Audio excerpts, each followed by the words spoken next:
All right, now let's get into this.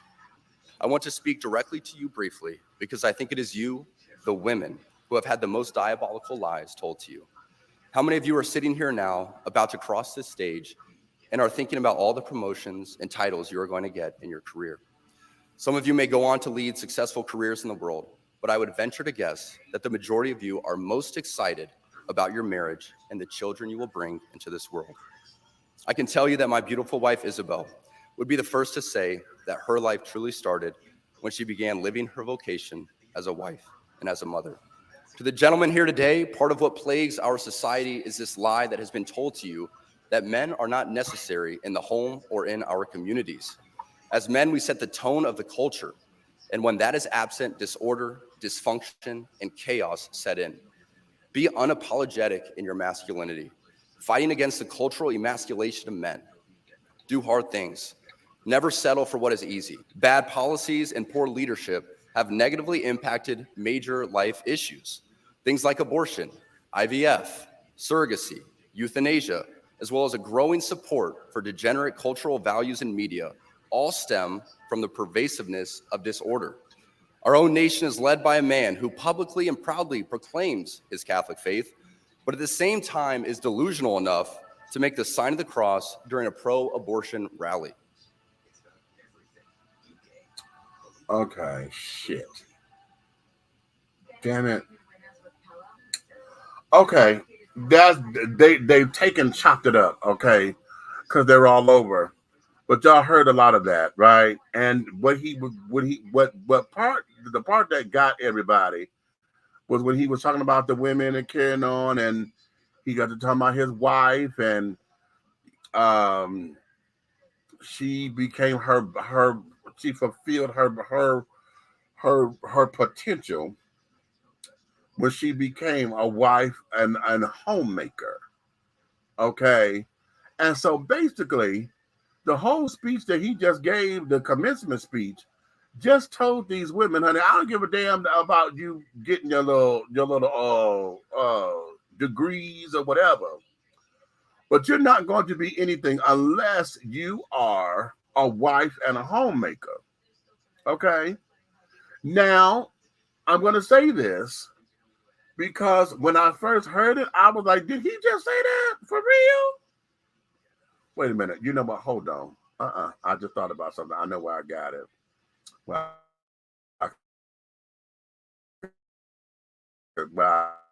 that part. Because I think that's the part that's missing because I need the reaction.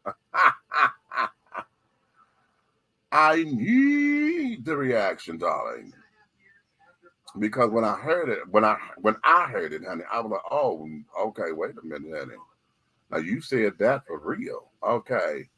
For real, you said that and meant it. And you said that with your chest. Okay, in full chest form. Okay. In full chest form, honey. He wasn't playing. He did not deviate from the script or anything, honey. He said what he said. And I'm gonna play it again so y'all can hear the part I'm trying to get y'all to hear. Okay, now hold on. Give me a second because I gotta let this download or whatever, and then I gotta upload it into the system. But in the meantime and in between time, honey, um, what you say, caveman mentality? Aha! Come on through. Okay, come on through. And then it's a slap in the face to everybody else because he challenges other men by saying that we ain't men because of X, Y, and Z, you know? And but it wasn't until um, I was listening. Where is it? Oh, child. Oh, see, that's why. Wait a minute. I downloaded it, but where did it go?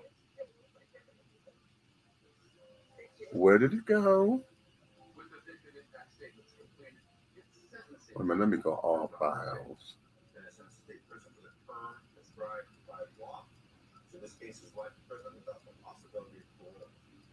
Oh, it's not finished downloading. That's why. Okay, give me a minute, y'all. It ain't finished. I was about to get upset. I'm like, wait a minute, I know I just did this, but it hasn't finished. That's what it is. Okay, give me a couple seconds because it's not all the way done yet. But again, in listening to him, he has basically insulted the entire world, and because of these being his particular beliefs, and that's cool. Okay, you can believe however you want to believe. But at the same time, I'm telling these women, honey, okay, yeah, okay, you graduating, yeah, but you ain't gonna be shit unless you are a wife and a mother and a homemaker. Okay, and yeah, okay, here we go. Okay, it's uploading into the system. I'm gonna play it in a minute. Okay, oh shit, I knew that was gonna happen. I knew that was gonna happen. They're gonna tell me I got one too many things up in here. Hold on. Oh Lord, what did I just? I got to take some of this shit up out of here.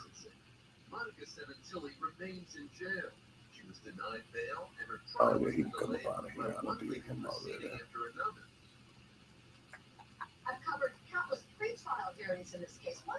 All right, we almost there. Y'all ready? Because it's processing. Mm.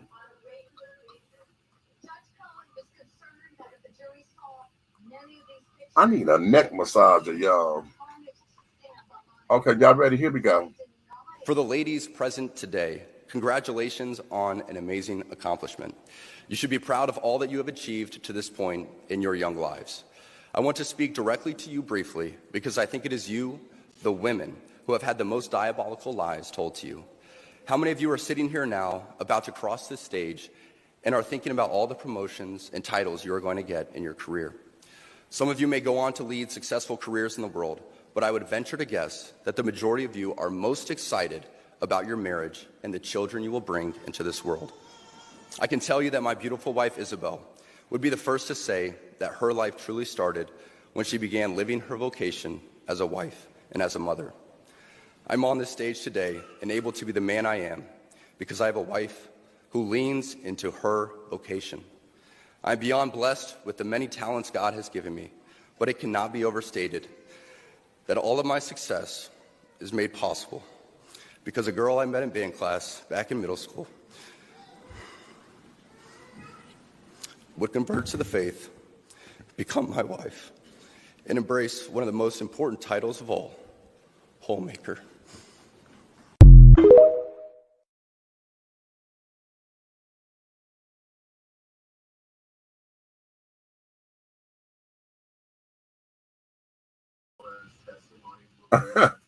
Homemaker.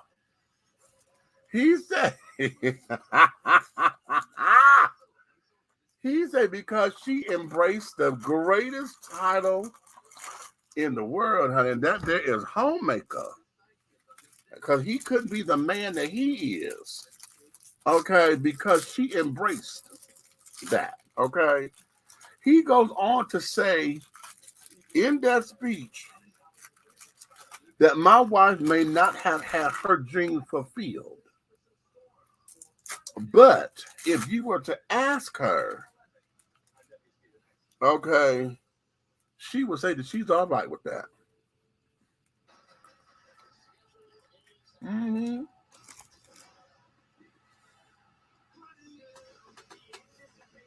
Mm. What say you?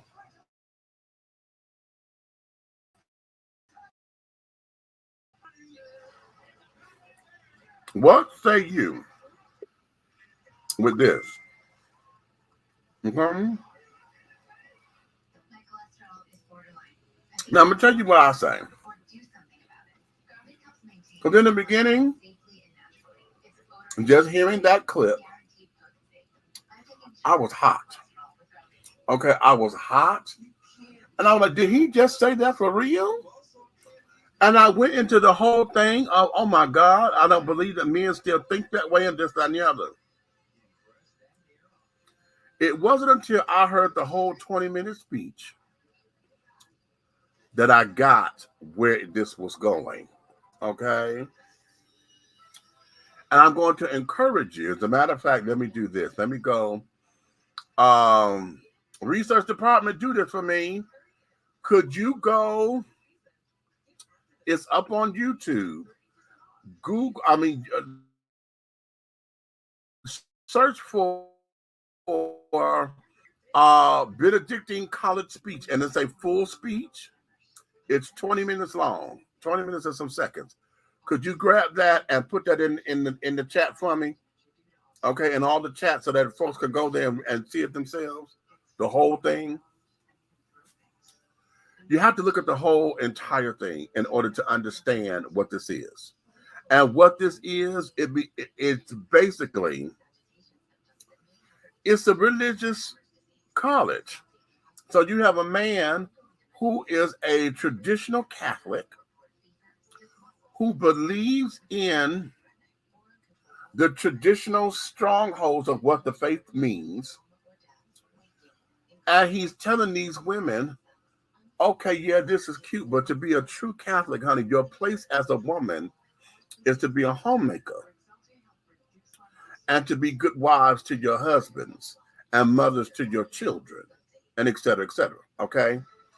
He goes on and, he criticizes the government, as you heard in the first clip, that he's a devout Catholic, yes, but he has the audacity to sit up there and talk about, he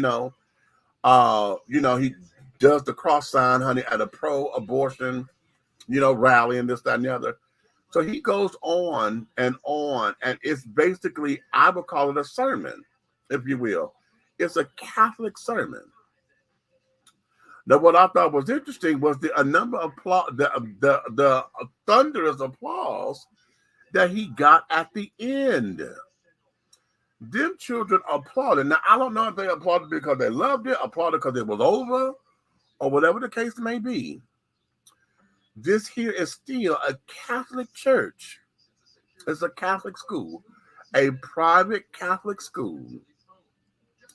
They had a traditional Catholic man come up and give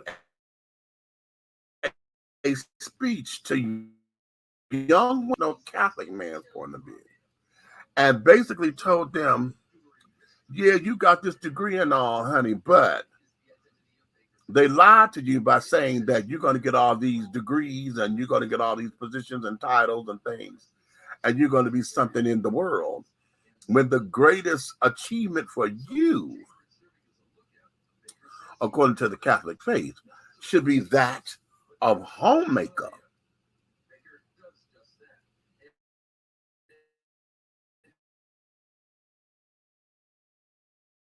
Because that there are the tenets, okay, of the faith. That is what traditional Catholicism is all about. You don't believe in abortion. You don't believe in divorce. You don't,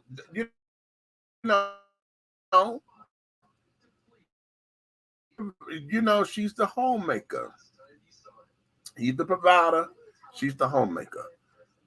That is what, they believe. I've been to a couple of Catholic services, and it's a little too much for me. Okay, it's a little too much for me. And whatever. In that speech, he criticizes the leadership, the Catholic leadership, and carrying on. He criticized, oh, honey, he does a doozy. He does a doozy. But it's all in the name of being a proud traditional Catholic. So in that context, honey, what he said was on brand. Okay. Now, I know they talked about this on The View, and I'm going to agree with Whoopi Goldberg.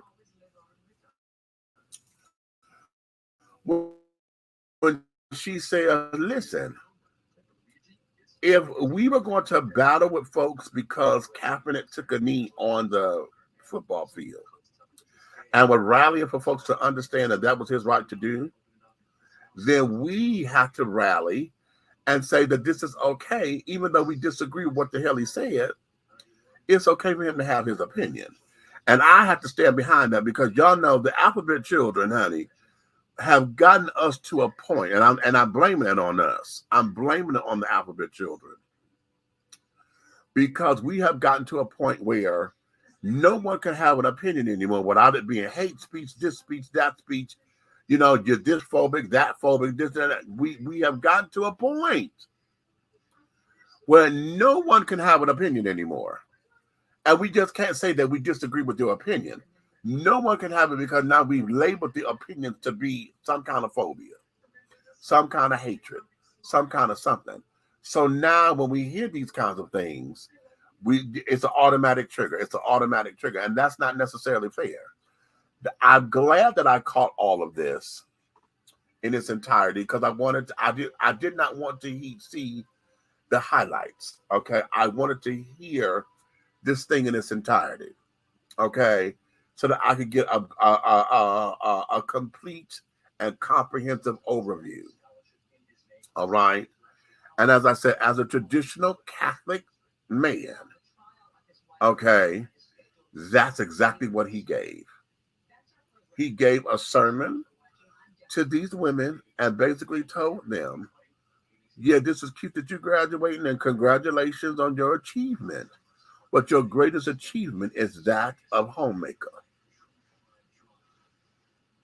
And yes, my wife thought the same thing, but when she married me, honey, okay, she became a wife.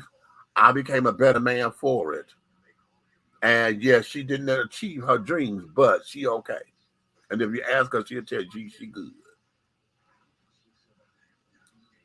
So we can't be mad at that because we disagree with what he said.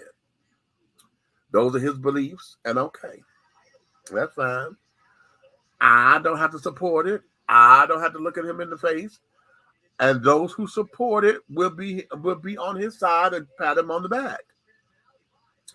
I ain't gotta fuck with that. Because Lord knows that's the furthest thing for me. He cussed us out. Okay, we got a whole month dealing with pride, honey, that's degenerates. And he called us a bunch of degenerates and things. Okay, oh, okay, you know what? Fuck you too. Because it's these same degenerates, honey, that's lusting after you when you're on that football field, honey, in them tight ass pants or whatever, slapping each other on the ass and grabbing balls from up under somebody's legs and shit, piling up on top of another man. Ooh, okay.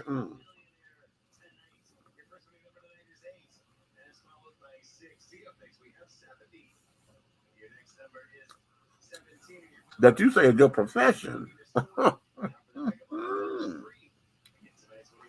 You're a professional ball grabber.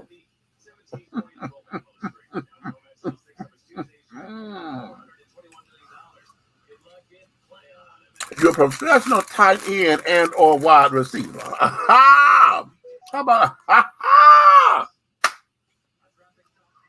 okay? Mm-hmm. But here's the thing about free speech and protecting the First Amendment and all that kind of stuff. Y'all will hear me say this constantly. I will fight for a Klansman's right to say that the shit that they say. Because if I don't fight for them because I disagree with what they say, then that means that I lose for me. Because if I fight for them to be shut up and shut down, that means that they can come and tell me to shut up and shut down. My mouth is entirely too big for anybody to tell me to shut up and to shut down or whatever. So if I do not fight, I will always fight for the right for them to be able to say what it is what they say. But also know that your words, every action has a reaction. Okay? Every circumstance has a consequence. So if you're bold enough to say that, that means you're bold enough to handle the consequence behind it, good, bad, or indifferent. See? So if I don't stand up and fight for First Amendment rights in that regard, then that means they're going to come from my people say some stupid shit. They say some of the most stupid, just the stupidest shit. So when you sit there and you could not possibly believe that, do you? You can't. And then when you realize that they do, it's like, damn, really? Okay. Then that's when you put up your damn borders and say, be like, you know what? Okay, that's your line right there, honey. I can't fuck with you beyond that point. Because, child, you stay on that side of the fence, honey. We'll wave when we go get each other's mail. Hey, how you doing? You okay? Cup of coffee, wonderful. Mm-hmm. I'm having tea. Okay. Yeah. Kids okay? Good. All right, see you later. We'll do that. Okay, I don't have to sit down there and break bread with you. I don't have to. Okay. However, because of the person that I am, honey, if I see that you're in a bind and I see that them kids are hungry, whatever, oh hell yeah. Okay, I'll make sure that you eat. I'll make sure that y'all got clean clothes or whatever. Come on over, do the laundry. You know. Mm-hmm. Help the kids do their homework and shit. You know. Because yeah, to show you there's more than that. So yeah. Okay. But that there is that, honey. We have a staunch Catholic who is espousing staunch Catholic beliefs to an all Catholic private school. And here's the thing: if nobody had recorded that, we wouldn't know about it, now would we? If nobody recorded it and posted, that's the biggest thing. If nobody had recorded that and posted that, we would never know this, now would we?